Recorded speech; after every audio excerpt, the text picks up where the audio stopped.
Hi guys, आप लोग कैसे हैं। मैं मोहम्मद मिकाइल अंसारी और आप लोगों का मेरे इस यूट्यूब चैनल स्टडी मित्र मिकाइल में वेलकम है। दोस्तों, जैसा कि हम लोगों ने शुरू किया है एनसीईआरटी क्लास 10 मैथ्स, जो कि सीबीएसई का स्टैंडर्ड सिलेबस में है, ठीक है। और उसके साथ साथ बहुत से स्टेट बोर्ड में भी चलता है, खास करके ये बिहार बोर्ड में भी चलता है, जिसके लिए हम बिहार बोर्ड को ध्यान में रख के इसे हम लोग शुरू किए हैं। और दोस्तों, और पहला चैप्टर हम लोग ट्रिग्नोमेट्री से ही शुरू किए हैं। क्यों? कि ये एक इंटरेस्टिंग और बहुत ही मज़ेदार हमारा टॉपिक है, लेकिन इसे मुश्किल या टफ समझ के बच्चे छोड़ देते हैं। इसीलिए दोस्तों, यकीन मानिए ये बहुत ही सिस्टमेटिक, एक के बाद आपको मज़ा आएगा अगर आप मेरे साथ आप वर्क करते हैं तो। इसी वजह से हमने ट्रिग्नोमेट्री से ही शुरू किया। वैसे तो हम पूरे सिलेबस को कवर करेंगे, चाहे आप सीबीएसई बोर्ड में पढ़ते हो, चाहे जहाँ भी एनसीईआरटी का ये सिलेबस चलता हो, या आप बिहार बोर्ड में हो, और चाहे आप हिंदी मीडियम से हो चाहे इंग्लिश मीडियम से हो, मैथ में माने नहीं रखता है। आप इसे तरीका सीखें, मेथड सीखें, प्रोसेस सीखें और इसे प्रैक्टिस करें, और प्रैक्टिस करके आप ज़्यादा से ज़्यादा सीख सकते हैं, ठीक है दोस्तों। तो इसी में हम लोग शुरू किए हैं, जिसमें ट्रिग्नोमेट्री तो है, ये चैप्टर 8 में है एनसीईआरटी में। और पहला जो था हमारा ट्रिग्नोमेट्रिक रेशियोज, यानी कि त्रिकोणमितीय अनुपात, जो 6 होते हैं, वो हम लोगों ने कंप्लीट कर लिया, और उसका एक्सरसाइज भी। आज दोस्तों हम लोग जो स्पेसिफिक एंगल्स का जो भी वैल्यू निकालना है, उसका ये एक्सरसाइज है, जिसमें कोई भी एक्सप्रेशन देगा और उसका आपको एवेल्युएट वैल्यू निकालना है या मान निकालना रहता है। तो इसमें दोस्तों सबसे पहला चैलेंज, ऐसे तो ये बहुत जल्दी बन जाएगा और एक ही में 3, 4, 5 सब बना सकते थे, लेकिन दोस्तों इसे एक एक करके समझ के याद करके अगर बनाते हैं फुल कंसंट्रेशन के साथ, तो आपको एनसीईआरटी में 5 है, लेकिन आपको कहीं 50 भी मिलता है, 100 भी मिलता है, या कोई ऐसा भी क्वेश्चन मिलता है जो कि आप पहले नहीं देखे हैं, कंपटीशन में अक्सर ऐसा ही होता है, तो उसे भी आप आसानी से कॉन्फिडेंस के साथ बना सके और सही आंसर तक पहुंच सके। उसके लिए इसमें क्या होता है दोस्तों कि स्पेसिफिक एंगल जो भी होता है वो हम लोग 5 ही लेते हैं। 0 डिग्री, 30 डिग्री, 45 डिग्री और 60 डिग्री, 90 डिग्री। इसी का ही मान 6 रेशियोज निकालते हैं, 6 अनुपात निकालते हैं। तो पहला स्टेप हम लोगों ने क्या किया इसको निकालने के लिए दोस्तों, ये अगर सीख जाते हैं तो आपको इसमें कहीं प्रॉब्लम नहीं आएगा। वैसे तो ये 1 से 2 मिनट में सीधा बन जाएगा। हम चाहते हैं कि आप एक सीखें और 1000 क्वेश्चन को आप अपने से बना सकें, चाहे वो न्यू हो, ओल्ड हो, पहले दिखा हो चाहे नहीं दिखा हो। कंसेप्ट्स आपके दिमाग में घुसना चाहिए और वो हमेशा के लिए आपके दिमाग में बना रहे। तो दोस्तों इसमें सिंपल है, ये आप थोड़ा सा बड़ा भी हो जाए वीडियो तो आप इसे जरूर देखें दोस्तों, ठीक है, ताकि आप कभी भी कोई भी कंफ्यूजन आपका नहीं रहे। तो इसमें अगर पहला स्टेप देखेंगे दोस्तों, तो स्टेप 1 में आप क्या करेंगे, एनसीईआरटी का जो भी कंसेप्ट के द्वारा हेल्प से एक्सप्रेशन का ये मान निकाला गया है, उससे पहला आप उसका कंसेप्ट या थ्योरी सीखें कि कैसे निकाला जाता है, ठीक है, सभी का दिया हुआ है, ठीक। दूसरा स्टेप दोस्तों, स्टेप 2 में जो हम बताए हैं, एक ये ट्रिक है दोस्तों, फिंगर टेक्निक। इस पे जाएं और तीसरा स्टेप ये सब निकालने का तरीका है दोनों, और तीसरा है आपको वैल्यू चार्ट। वैल्यू चार्ट ये सबसे इंपॉर्टेंट इसलिए है कि यही आपको याद करा सकता है। एक चार्ट बना लें, चाहे कार्डबोर्ड पे बनाए, चाहे A4 साइज के पेज पे लिख के आप चिपका दें जहां बार बार आते जाते हैं, ताकि आप उसे अक्सर देखें, ज्यादा से ज्यादा देखें तो आपके दिमाग में सेट हो सकता है। 3 स्टेप्स इसे याद करने का।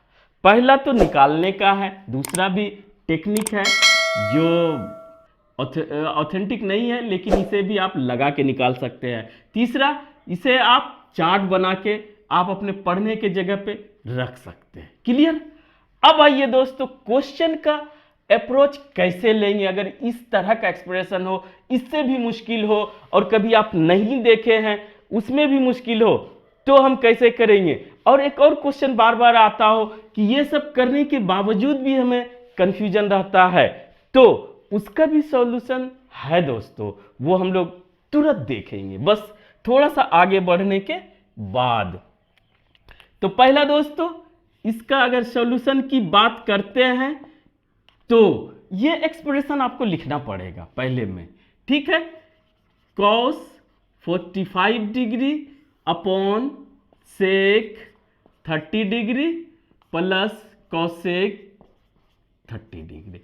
पहला जो चैलेंज है दोस्तों, ये चैलेंज 1 या स्टेप 1 बोले दोस्तों, तो वो क्या है कि सही सही मान रखना। पुट करेक्ट इंडिविजुअल लिख देते हैं, इंडिविजुअल वैल्यू, यानी कि सबका सही सही मान रखना। आप ये सीखें, बनाने में आपको 1 मिनट लगेगा लेकिन इसमें दोस्तों 10 मिनट का आप टाइम जरूर दें, ठीक है। पहला स्टेप दिमाग में रखें, या पहला चैलेंज कि सही सही मान उसमें आप रखें, तभी आप आगे बढ़ेंगे तो सही हो सकता है, अदरवाइज वो सही होने की संभावना नहीं, चूंकि आंसर भी नहीं दिया रहेगा तो आप चेक भी नहीं कर सकते। तो पहला स्टेप ये लिखना नहीं है आपको, ये हम आपको बस बता रहे हैं। तो पहला स्टेप में इसके बाद आप सीधा इज इक्वल टू लिखे, बराबर लिखे, जो भी लिखे, क्योंकि एक्सप्रेशन आगे बढ़ेगा तो आपको बराबर या इक्वल टू लिखना पड़ेगा। cos 45 डिग्री, अब डायरेक्ट मान अगर इससे आप सीखें, इससे तो रखें दोस्तों, cos 45 डिग्री का मान होता है 1/√2, ठीक है। sec 30 डिग्री 2/√3, ये दिख रहा है कि नहीं दिख रहा है? 1/√2 बटे 2/√3 प्लस cosec 30 2/1। यहां पे करते हैं दोस्तों सही से, तब आप समझ में सही से आएगा दोस्तों, कहीं नीचे ना दिख रहा हो तो। 1/√2 ये कैसे आया, आपको तीनों में से यहां तक में एक चार्ट बना के आपको याद करना पड़े। कोई कहता है हम याद नहीं कराते, नहीं रटाते हैं, वो अलग बात है, लेकिन माइंड को जितना प्रैक्टिस करेंगे, जितना इसमें डालेंगे, वो अपना जगह तभी बना सकता है। ये वक्त लेता है, टाइम लेता है, ठीक है। अब इसका दूसरा स्टेप यहीं से दोस्तों, जब अगर आप सही सही मान रख दिए तो दूसरा चैलेंज दोस्तों होगा हमारा क्या, इसको सॉल्व करना, सॉल्व द एक्सप्रेशन, दूसरा स्टेप। तो उसको कैसे करेंगे, जो भी है उसे सॉल्व करेंगे।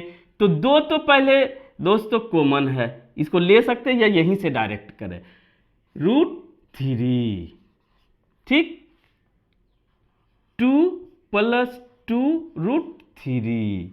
ये अगर आप नहीं समझते हैं और 10 तक आ गए तो आपको और मेहनत करने की जरूरत है दोस्तों, क्योंकि ये सॉल्व करना 6, 7, 8 ये सब बहुत नीचे से आता है दोस्तों, इसलिए आप इसे भी सीख ले अगर नहीं आता है तो यहां पर क्या हुआ, अब अगर ये ऊपर नीचे है तो इसको करने के लिए क्या किया जाता है दोस्तों, 1/√2 इंटू नीचे का ऊपर √3/2 अगर कॉमन ले लेते हैं तो 3 + 1 इतना आपका आ गया।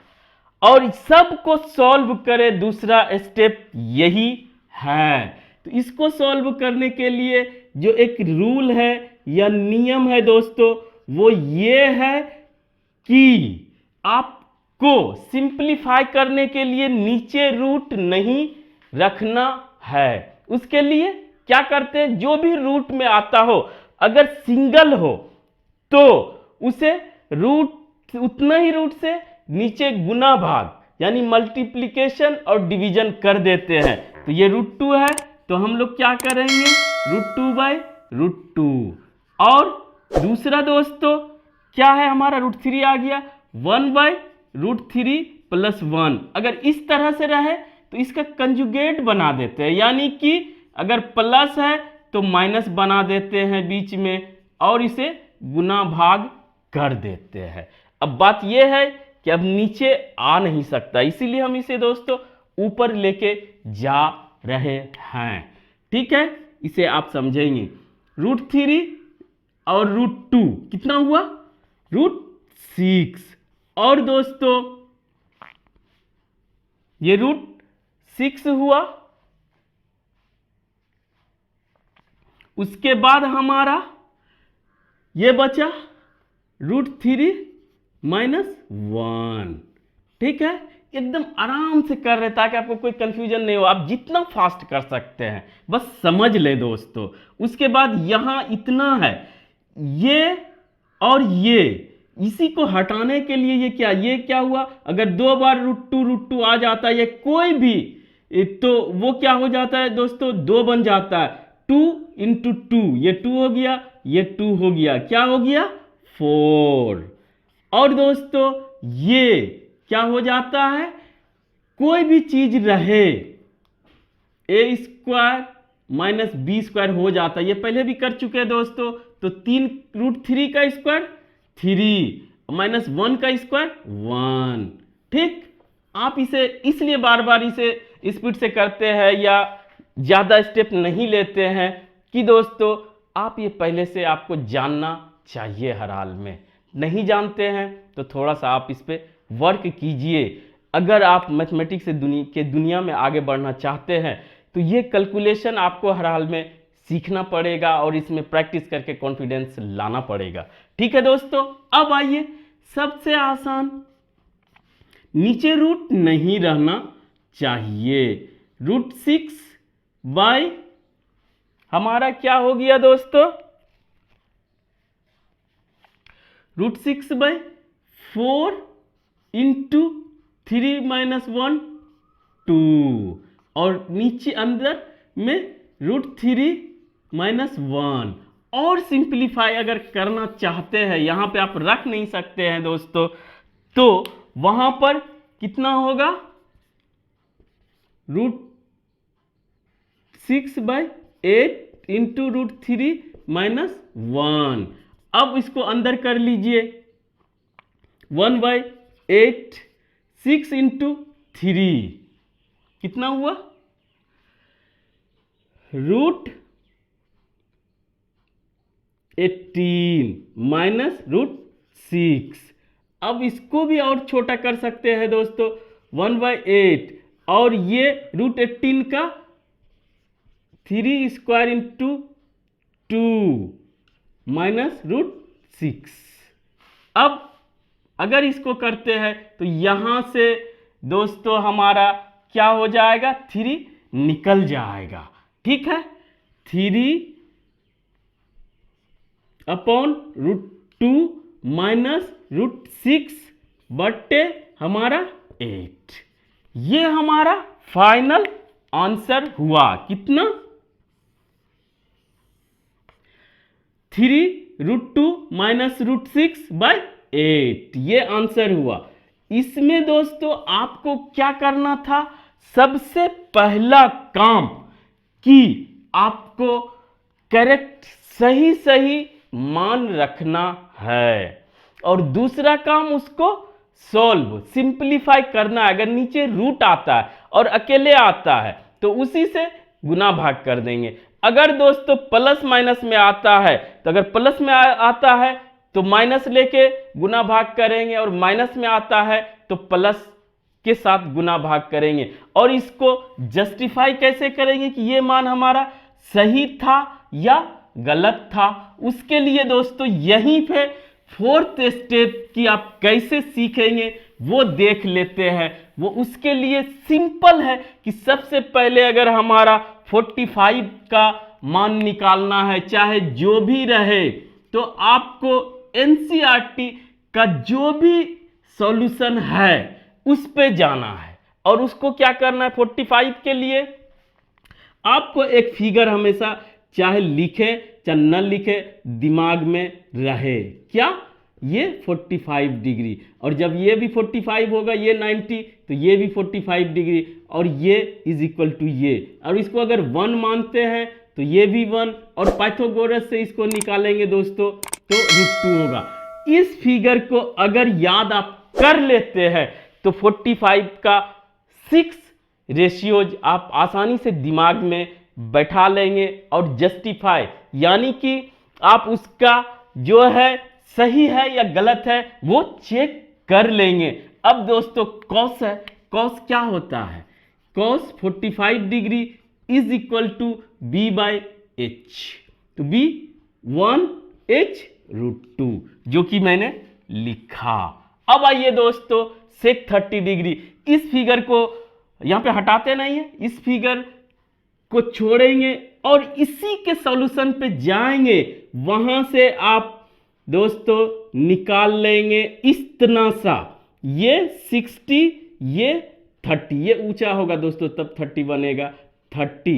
अगर इसे 1 माना गया था, इसे 2 माना गया था, पाइथागोरस से इसे निकाला गया था √3। अब काम खत्म। तो आप यहां पे 60 डिग्री और 30 डिग्री दोनों का मान निकाल सकते सभी रेशियोज का।